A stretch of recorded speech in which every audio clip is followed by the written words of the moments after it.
മക്കളെ, ജെറുസലം വചന കൂടാരത്തിൽ നിന്നും 3 മിനിറ്റ് പ്രാർത്ഥന. ഇന്ന് മുതൽ 10 നാൾ ദിവസം പുൽക്കൂട്ടിലെ ഉണ്ണിയേശുവിൻ്റെ പക്കലേക്കുള്ള ഒരു തീർത്ഥയാത്രയാണ്. ക്രിസ്മസിന് ഒരുക്കമായി 10 നാൾ ദിവസം വിദേശങ്ങളിലിരുന്നും സ്വദേശങ്ങളിലിരുന്നും ഈ വചന ശുശ്രൂഷയിൽ നമ്മൾ പങ്കെടുക്കാൻ പോകുകയാണ്.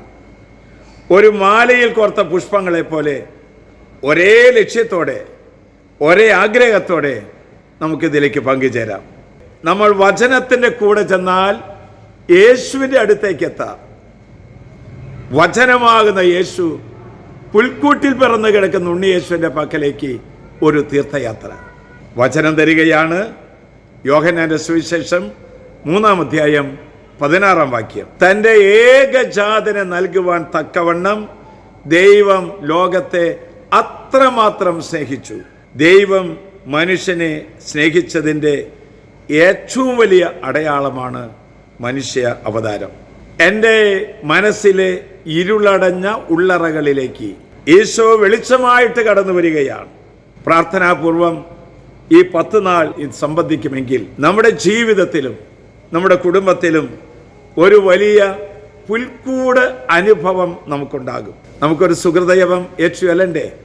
ഉണ്ണീശോയെ എന്റെ മേൽ അലിവായിരിക്കണമേ, കനിവായിരിക്കണമേ. ഈ ദിവസത്തെ നമ്മുടെ പുണ്യപ്രവൃത്തി എല്ലാ കാര്യങ്ങളിലും മുതിർന്നവരോട് അനുസരണം പരിശീലിക്കാൻ ശ്രമിക്കണം. അപ്പനോടും അമ്മയോടും ചേട്ടനോടും ചേച്ചിയോടും വീട്ടിലുള്ള എല്ലാവരോടും. അന്ധകാരത്തിൽ ചരിച്ചിരുന്ന ജനത മഹത്തായ ഒരു പ്രകാശം കണ്ടു. ആ പ്രകാശം നമ്മിലേക്കും കടന്നു വരട്ടെ.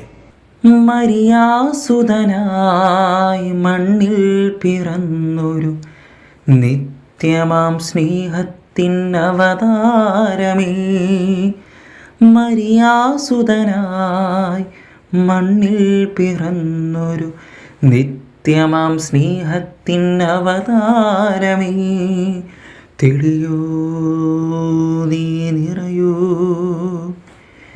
എന്നകതാരിൽ നിറയൂ,